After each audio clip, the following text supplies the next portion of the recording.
Xo'p, demak, hurmatli o'quvchilar, trigonometrik tenglamalar mavzusini boshlaymiz.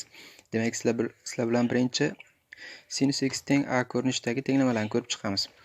Demak, birinchi navbatda bilib olinglar. Sinus x teng a. Mana bu a-imiz -1 oraliqda bo'lishi shart.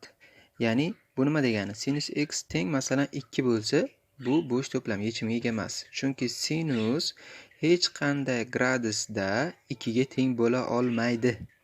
Sinus eng katta qiymat bilan 1 bo'lishi mumkin 90 gradusda.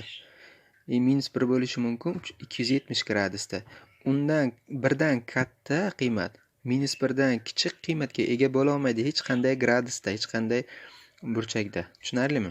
Demak, sinus x teng shu 1 dan katta son bo'lsa yoki -1 dan kichik son bo'lsa mana bu yerda uni bo'sh to'plam deb ketaverasizlar. Sinus bilan kosinusning qiymatlar sohasi mana shunaqa -1 dan 1 gacha bo'ladi. Tangens bilan kotangesda esa farq yo'q. Любой songa teng bo'lishi mumkin a ning o'rnida. Tushunarlimi? Masalan, tangens x teng 5 bo'lsa ham, bu ham yechimga ega. Arctangens 5 plus pika deb davrini qo'shib ketaveramiz. Endi sinusga qaytamiz. Sinus x teng a ko'rinishidagi tenglamalarni yechishda bu nima degani? Sinus necha gradusda mana shu a ga teng bo'ladi degani. Ya'ni sinus x teng masalan 1/2. Ya'ni sinus necha graduslarda 1/2 ga teng. Tushunarlimi? Savoli shu buni. Demak, shu x ni topishimiz kerak ekan. Topish uchun uni x barobar deysizlar. -1 ni n-chisi, bu har doim yoziladi. Sinusni javobini yozishda -1 ni n-chisi deb har doim yozasizlar. Xo'p, -1 ni n-chisi arc sinus a, ya'ni shu a ni gradusini topamiz. Necha gradusda shu a ga teng bo'ladi sinus, o'shani topib yozamiz bu yerda. Plus pika, bu davri. Sinus har 180 gradusga o'sha qiymatga aylanib kelaveradi. Shuning uchun davri pika deb qo'shib qo'yiladi yoki pn deb qo'shib qo'yiladi. Masalan, sinus x teng 1/2. Sinus necha graduslarda 1/2 ga teng dedi. Yozdik, -1 ni n-chisi. Sinus 30 gradusda 1/2 ga teng edi, to'g'rimi? 30 gradus mana pi/6 radian qilib yozdik. pi/6 plus davrini qo'shib qo'ydik. Pn mana davrini qo'shib qo'ydik. Bu n tegishli z degani mana bu n ni o'rniga faqat butun sonlarni qo'yish mumkin degani. Masalan 1, 2, 3, -3, -5, 0. Tushunarlimi? Butun sonlarni qo'yish mumkin degani. Kasrli sonlarni qo'yish mumkin emas. Masalan 1/1, 1/2 unaqa sonlarni qo'yish mumkin emas. Endi javob yozishni o'rgandingizlarmi? Demak, mana sinus x teng qanaqadir bitta son bo'lganda -1 ni n-chisi derkanmiz. Keyin ko'paytirilgan pi/6 yozdik. 1/2 necha gradusda sinus 1/2 ga teng? Eng kichigi 30 gradusda. To'g'rimi? O'shani radian qilib yozasizlar. Mana pi/6 plus keyin davrini qo'shib qo'yasizlar pn. Sinusda har doim pn bo'ladi davr.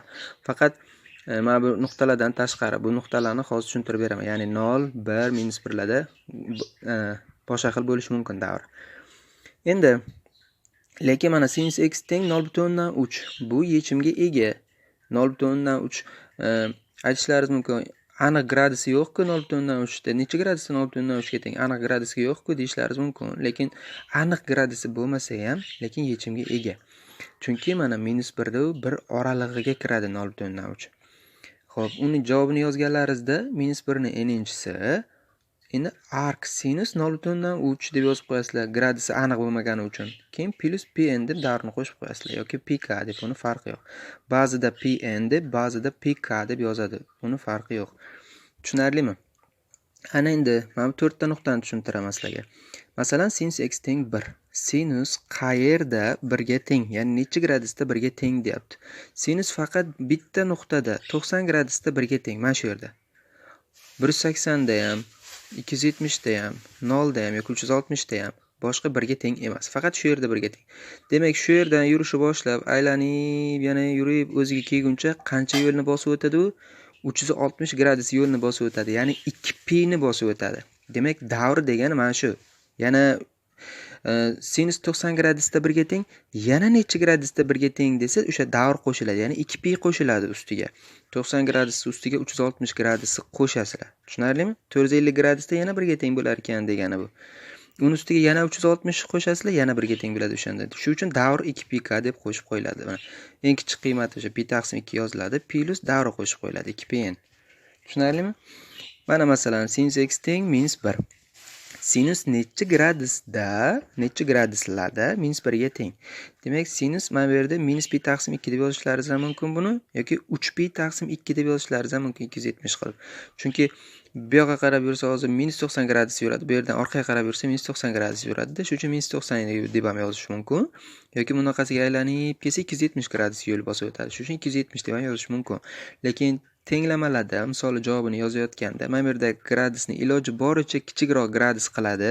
Shuning uchun -90 gradus, ya'ni -pi/2 deb yozadi. Demak, sinus faqat mana shu nuqtada -1 ga teng. Faqat shunda. Shuning uchun aylanib yana o'ziga kelguncha qancha yo'lni bosib o'tadi? 360 gradus yo'lni bosib o'tadi. Ya'ni davri 2pi bo'lar ekan. 2pn bo'lar ekan. Endi sinus x teng 0. Endi sinus ikkita nuqtada 0 ga teng. 0 gradusda ham, 180 gradusda ham. Bu nuqta bilan bu nuqtani orasidagi yo'l, ya'ni masofa qancha? 180 gradus, to'g'rimi? Pika. Davri degani mana shu pika. Demak, bu yerdan bu yergacha ham pika, bu yerdan bu yergacha ham pika. Shuning uchun eng kichik gradus bu 0, 0 gradus plus davrini qo'shsak davri pika bo'ldi endi. 0 gradus yozilmaydi, shuning uchun x barobar pika yoki pn deb yozasizlar. Sinus x teng 0 da javobi pn bo'ladi. Tushunarlimi? Xo'p. Cosinus alfani ko'ramiz endi. Cosinus x teng a ko'rinishdagi tenglamalar ham bu yerda ham a -1 dan 1 gacha bo'ladi deb boya aytdim. Xo'p, javobini yozganda endi boshqacharoq ozgina x barobar plus minus arc cosinus a mana shu qiymatdagi gradusi plus davri 2pm bo'ladi endi buni. 2pk yoki cosinusni davri 2pk faqat. Qolgan sinus, tangens, kotanginslarning davri hammasiniki pika mana. Faqat cosinusni davri 2pk. Endi masalan qaranglar, cosinus x teng ilzos 2/2. Cosinus necha graduslarda ilzos 2/2 ga teng? Yozasizlar demak, x barobar plus minus arc cosinus ilzos 2/2. Ya'ni cosinus necha gradus ilzos 2/2 ga teng? 45 gradusda, ya'ni pi/4 da. Demak, mana shuni o'rniga pi/4 yozamiz. Plus 2pn davrini qo'shib qo'yamiz. Tushunarlimi? N tegishli z yozib qo'ysalaringiz ham bo'ladi. Demak, cosinusni davri 2pk, eslaringizdan chiqmasa, mana boshqa qiymatlarda. Sinus, tangens, kotanginsniki pika. Xo'p, tenglamada shunaqa, tengsizlikda boshqacha bo'ladi. O'sha uchun yaxshilab yodlab qolinglar buni. Endi masalan, cosinus x teng 1. Bunda ham o'sha 4 ta nuqtani javobi alohida yoziladi o'zidan kelib chiqib. Cosinus qayerda 1 ga teng? Mana bu yerda 0 gradusda yoki aylanib kelsa 360 gradusda, ham aylansa 720 da. Demak, cosinus mana shu nuqtada 1 ga teng ekan. Faqat shu nuqtada. Shuning uchun aylanib o'ziga kelguncha 360 gradus yo'lni bosib o'tadi. Davri demak 2pm bo'ladi. Bu yer 0 gradus mana 0 gradus plus 2pn. 0 gradus yozilmaydi. X barobar 2pn bo'lar ekan. Demak, cosinus x teng 1 tenglamani javobi x barobar 2pn yoki 2pk bo'lar ekan. Tushunarlimi? Endi cosinus x teng -1. Cosinus mana bu nuqtada -1 ga teng. Demak, faqat shu nuqtada -1 ga teng. Demak, aylanib yana o'ziga kelguncha 360 gradus yo'lni bosib o'tadi. Davri demak 2pk bo'ladi, 2pm bo'ladi. Demak, mana shu p ni o'zini yozamiz, plus davrni qo'shib qo'yamiz. Tushunarlimi? Endi cosinus x teng 0. Cosinus demak ikkita nuqtada 0 ga teng. Mana bu yerda 90 gradusda, 270 gradusda. Shuning uchun mana 90 gradusda yozamiz. Bundan bu nuqtagacha bo'lgan masofa qancha? Pi 180 gradus. Yani bundan bungacha bo'lgan masofa ham 180, bundan bungacha bo'lgan masofa ham 180. Shuning uchun davr pm bo'ladi. 180 gradus bo'lgani uchun masofa. Tushunarlimi?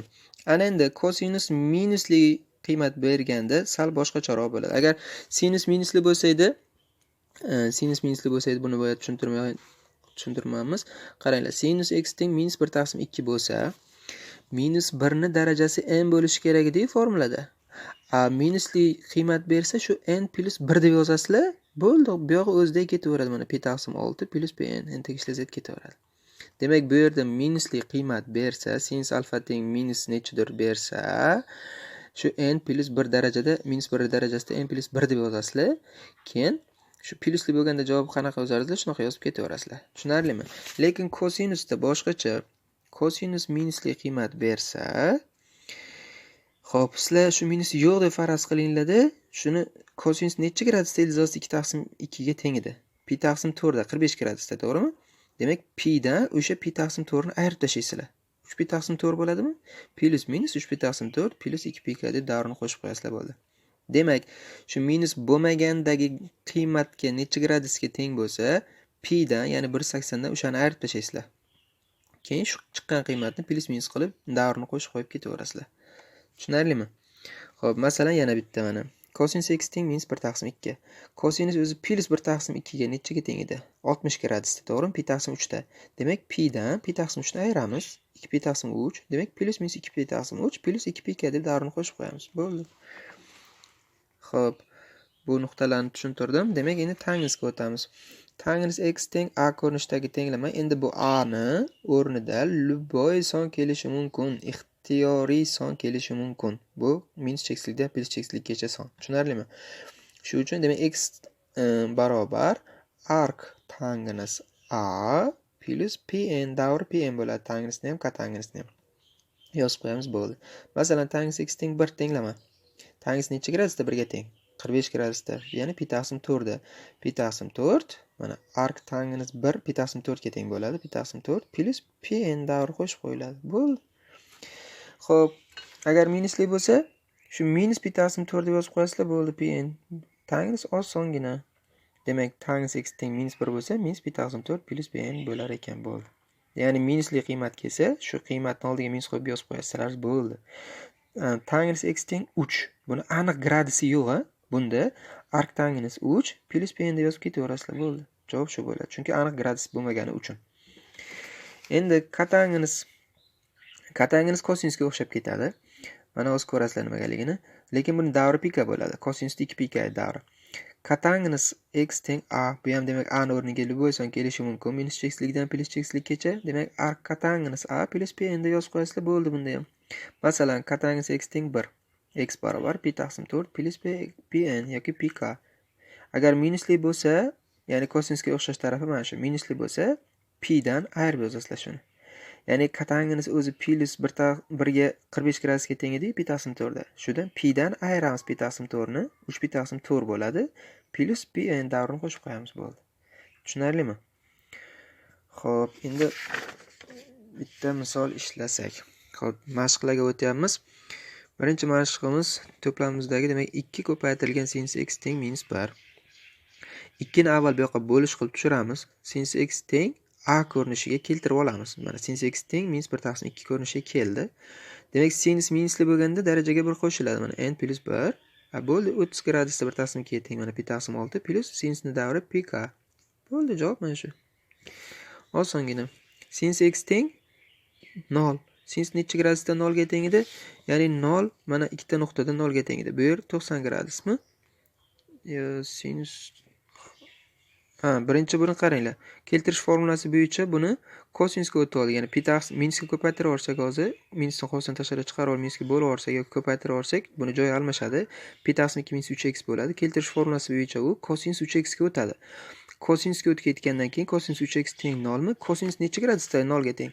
90 gradus bilan 270 gradusda 0 ga teng. Demak, pi taqsim 2 bu yer. Orasidagi masofa qancha? Pk. Demak, pi taqsim 2 plus pk. Pi taqsim 2 plus pk mana yozildi. Pi taqsim 2 plus pk. Bu 3x ni, ya'ni 3 alfani javobi bu. Bizga alfani javobi kerak. Shuning uchun 3 ga bo'lib o'ramiz. Bu 3 bu yoqqa bo'lish bo'lib tushsa 6 bo'ladi. Bu yoqqa bo'lish bo'lib tushsa pk taqsim 3 bo'ladi. Bu yoqqa bo'lish bo'lib tushganda 2 bilan 3 ko'payib ketadi, 6 bo'ladi. Bu yoqqa bo'lish bo'lib o'zi tushdi. Javob demak mana shu ekan. Pi taqsim 6 plus pk taqsim 3. K tegishli z. K ni o'rniga yana butun sonlar qo'yish kerak. Buni tushuntirdim. Keyingi misolimiz 6-misol. Kosinus x teng ildiz 2 taqsim 2. Kosinus necha gradusda ildiz 2 taqsim 2 ga teng edi?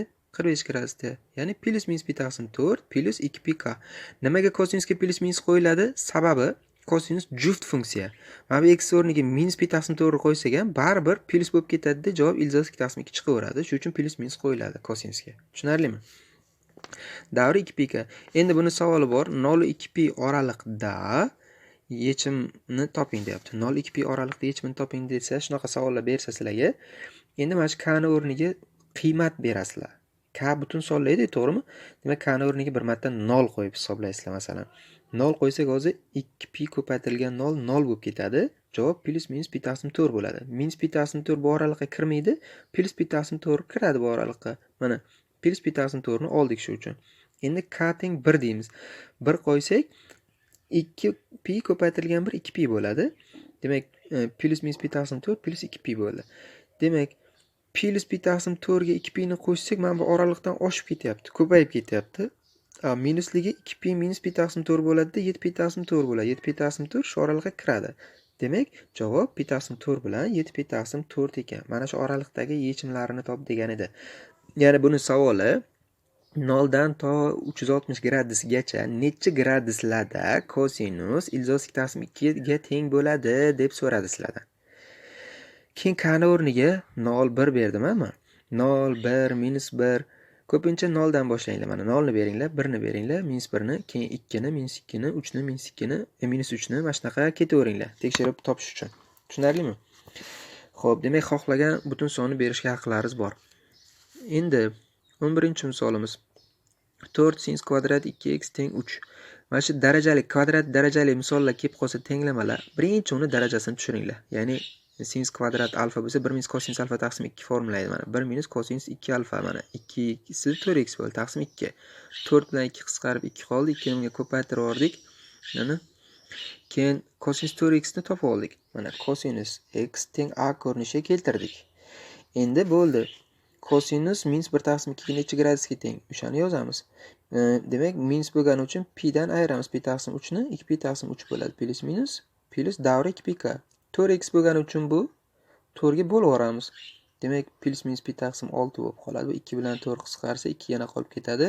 Bunisi pi k taqsim 2 bo'lib qoladi 2 bilan qisqarsa. Javob demak C javob ekan. Xo'p, menimcha shuni o'zi yetarli hozircha.